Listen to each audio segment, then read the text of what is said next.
Penyebab kebakaran hebat yang menghabiskan gedung utama Kejaksaan Agung pada 22 Agustus lalu telah terungkap. 2 bulan melakukan penyelidikan, Bareskrim Mabes Polri kemudian menyimpulkan bahwa kebakaran gedung Kejaksaan Agung bersumber dari puntung rokok milik pekerja renovasi gedung. Melakukan analisa terhadap hasil olah TKP, hasil dari pemeriksaan interview dan barang bukti yang sudah kita sama-sama kumpulkan, kita sama-sama olah bersama dengan Kapus Lafor. Kita kemudian bisa menyimpulkan bahwa ada 5 tukang yang bekerja di aula lantai 6 Biro Kepegawaian. Ternyata mereka dalam melaksanakan kegiatan selain melakukan pekerjaan yang sudah ditugaskan oleh mereka, mereka juga melakukan tindakan atau kegiatan yang seharusnya tidak boleh dilakukan oleh mereka, yaitu mereka merokok di ruangan tempat bekerja. Pekerjaan-pekerjaan tersebut memiliki bahan-bahan yang mudah terbakar, seperti thinner, kemudian lem ibon, dan beberapa bahan-bahan yang mudah terbakar lainnya.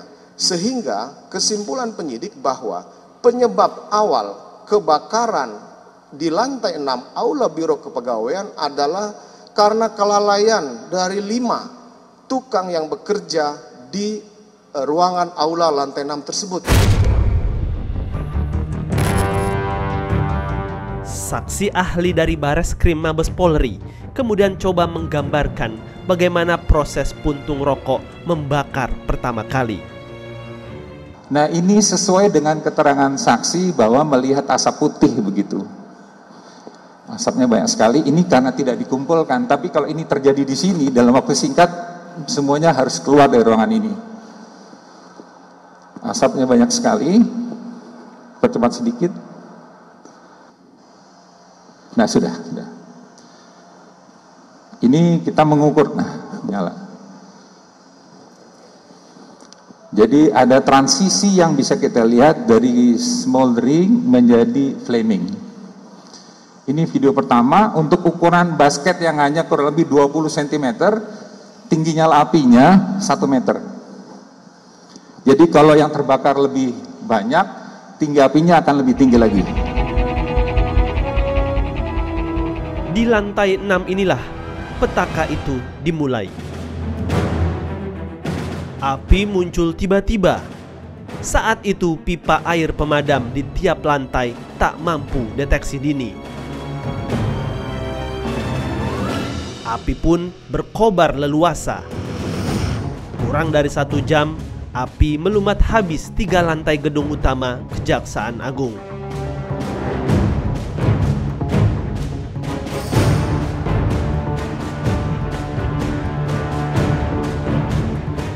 Api kian mengganas. Pasukan pemadam kebakaran terus ditambah. Jilatan api terus berkobar. Pasukan pemadam pun tak gentar. Selama berjam-jam, api tak mampu dijinakkan. Waktu api tumbuh pertama kali, sudah terdeteksi panasnya. Nah, tidak ada detektor panas. Ya kan? Itulah yang menyebabkan airnya menjalar terus karena kan kalau dia ada detektor panas, heat detector, ada detektor asap, ya, kemudian dia akan cek masuk ke sistem yang lain, alarm, baru kemudian sprinkler, dia kan akan melakukan pemadaman secara mandiri kan. Di samping manusianya juga membantu. Ya, jadi memang kegagalan bangunan gedung ini, pertumbuhan apinya juga dengan mudah bertumbuh. Lalu proteksi keselamatan mandirinya lemah, dan juga sistem pendukungnya juga di sekitar ya, ketidaktersediaan air, bahasa saya. Loh iya dong, bukan cuma perlu aparat yang banyak, karena memang airnya nggak ada, sehingga perlu mobil tangki yang banyak.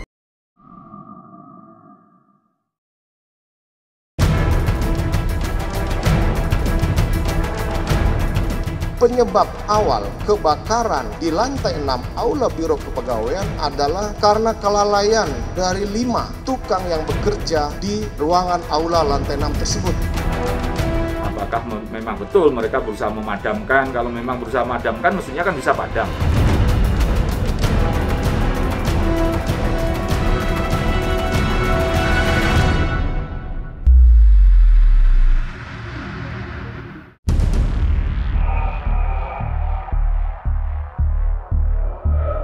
5 jam berkobar, api mulai bisa dikendalikan.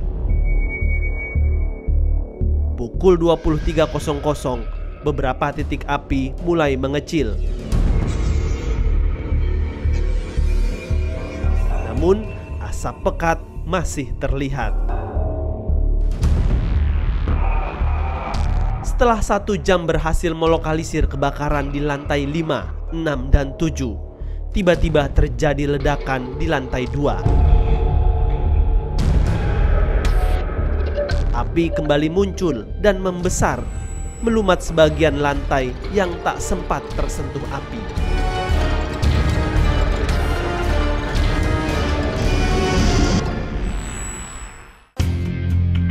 Seorang ahli teknik sipil dan pakar keselamatan kebakaran kami temui. Hasil simulasi kebakarannya menyebut alat pendeteksi api di gedung Kejaksaan Agung tak berfungsi. Saya tidak kaget karena ruang bertumbuh dia tuh ke bawah. Ruang bertumbuh dia ke bawah? Ke bawah, karena terbuka di bawah. Seandainya di sini ada stopper di tengah atau bukan stopper ya, ada ruang terbuka, kemudian dijebak di situ. Kalau mungkin ada shaft itu adalah lubang dari atas ke bawah, dia masuk ke situ, kemudian disedot di exhaust, mungkin bisa. Kenapa dia dengan mudah begitu cepat menjilat lantai di lantainya? Karena memang tidak ada kompartementasi. Nah, dia akan mencari ruang-ruang yang terbuka di mana pertumbuhan api itu bisa bertumbuh dengan cepat. Nah, menyambarlah itu di lantai 6. Jadi asumsi saya memang dia mencari ruang-ruang yang dia bisa terbuka, dia cari lagi. Nah, ke lantai 5, bahannya mudah terbakar. Ya kan, ada potensi api, pertumbuhan api, dia lari lagi, kebuka lagi. Hasil investigasi Puslap Forma Mabes Polri kemudian menyimpulkan ada bahan berbahaya pada pembersih lantai. Yang mempercepat atau akseleran terjadinya penjalaran api di gedung kejaksaan itu adalah adanya penggunaan minyak lobi atau alat pembersih lantai yang bermerek Top Cleaner. Dan setelah kita lakukan pendalaman, Top Cleaner ini tidak memiliki izin edar. Sehingga dari penyidik menyimpulkan bahwa dengan adanya kegiatan pengadaan bahan alat pembersih lantai ini yang tidak sesuai dengan ketentuan, maka terhadap Direktur Utama PT Arkan APM dan PPK dari Kejaksaan Agung juga hari ini kita tetapkan sebagai tersangka yang harus bertanggung jawab terkait dengan penjalaran api yang begitu cepat yang terjadi di Kejaksaan Agung.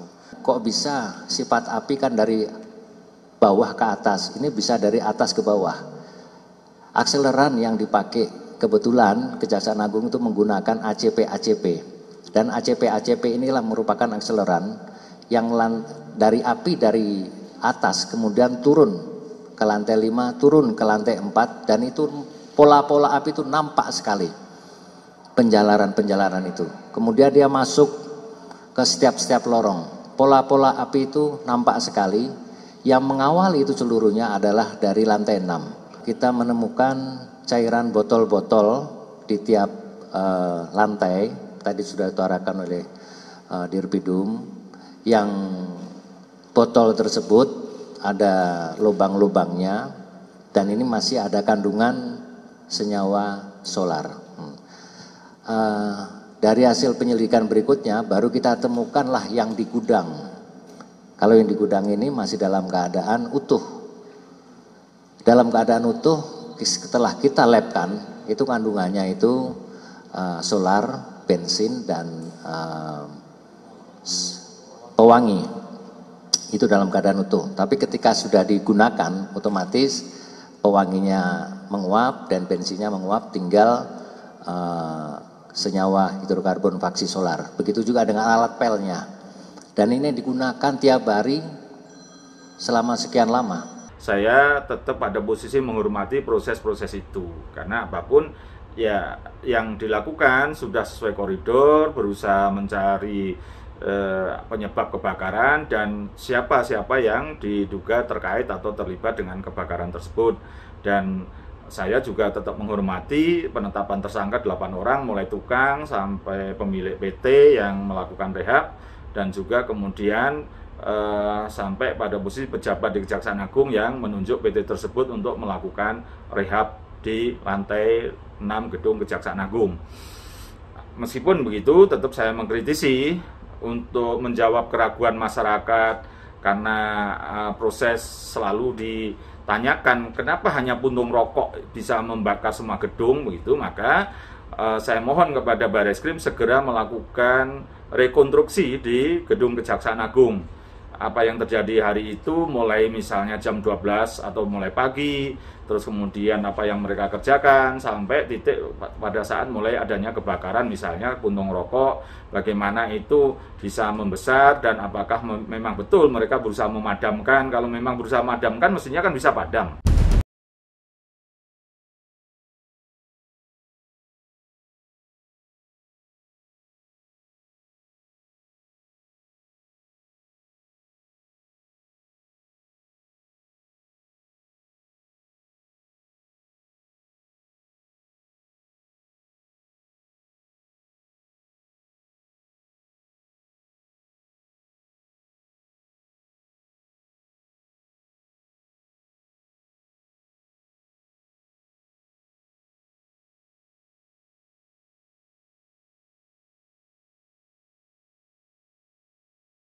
Gambar ini kami dapatkan dari salah satu petugas pemadam kebakaran yang bertugas pagi hari untuk melakukan pendinginan. Dari gambar ini, seluruh ruangan di lantai dasar terbakar. Tak ada satupun yang tersisa. Kondisi serupa juga terlihat di lantai 4, ruang kerja Jaksa Agung Muda Intelijen. Seluruhnya hangus terbakar. Kondisi di lantai 5 tak jauh berbeda. Semua sudut lantai yang dihuni oleh Jaksa Agung Muda bidang pembinaan ini hangus terbakar. Di lantai ini pula ruang kerja Jaksa Pinangki Sirna Malasari berada. Gedung utama ini ditempati mulai dari lantai 2 adalah unsur pimpinan yang dalam hal ini adalah Pak Jaksa Agung dan Pak Wakil Jaksa Agung. Kemudian lantai 3 dan lantai 4 bidang intelijen dan Pak Jam Intel ada di lantai 3. Kemudian lantai 5 dan lantai 6 itu bidang pembinaan dan lantai 5 ditempati oleh Jaksa Agung Muda Pembinaan. Di lantai 6, kondisinya sama saja, hangus di mana-mana. Bahkan beberapa titik api terlihat masih menyala.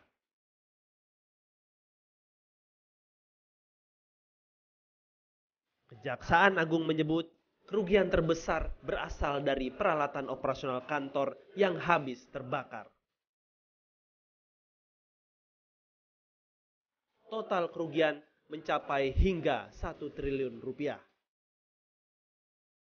Perkiraan kerugian, yang pertama adalah gedung dan bangunan.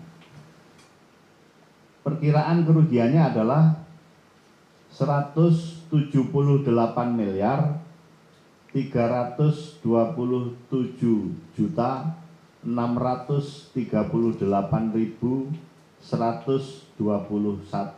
rupiah. Artinya nilai gedung dan bangunan. Kini 8 orang telah ditetapkan sebagai tersangka. Mereka terdiri dari 5 pekerja bangunan, 1 orang mandor, 1 orang pemasok cairan pembersih lantai, dan 1 pejabat Kejaksaan Agung terkait pengadaan barang. Yang pertama adalah inisial T, yang kedua adalah inisial H, yang ketiga adalah inisial S, yang keempat adalah K. Kemudian yang kedua itu ada inisial IS, yang tadi yang tukang ya, yang tukang itu. Kemudian IS, ada IS. IS ini yang mengerjakan wallpaper ya. Kemudian yang ke-6 ini adalah mandor, itu inisial UAM, mandor. Yang tadi udah jelaskan, yang seharusnya dia itu kewajiban adalah untuk mengawasi anak buahnya, dia tidak pernah hadir mengawasi.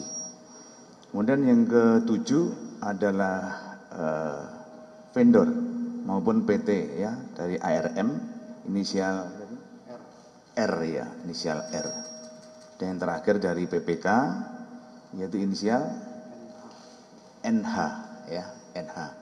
Terkait dengan motif, kami sudah sampaikan bahwa kami menyimpulkan bahwa kebakaran di Kejaksaan Agung itu adalah karena kelalaian, karena kita sudah melakukan penyidikan terhadap semua kemungkinan. Semua kemungkinan. Kemungkinan yang pertama tadi kita sudah maksimalkan apakah ini dibakar atau tidak. Dalam hal ini penyidik untuk tetap membuka opsi pasal 187 tentang sengaja membakar. Bukan hanya sekedar pasal 188 yang lalai terjadinya kebakaran. Karena apa? Setidaknya pada proses kalau toh memang benar ini diduga dilakukan oleh tukang-tukang tersebut, setidaknya itu adalah merokok di tempat yang dilarang merokok. Artinya itu berarti kan bisa lalai yang berwarna sengaja.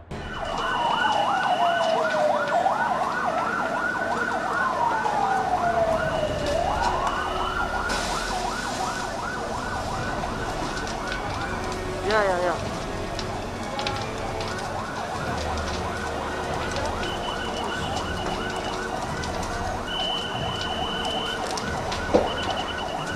Kepada kita semua bangsa Indonesia, pemerintah daerah, untuk cek total semua bangunan gedung pemerintah. Mulai dari Jakarta, ya sampai dengan gedung istana. Dan memerlukan energi yang disebut sistem proteksi aktif. Ya, mulai dari mana dia? Mulai dari deteksi atau detektor asap yang tadi saya bilang, detektor panas, sama sprinkler.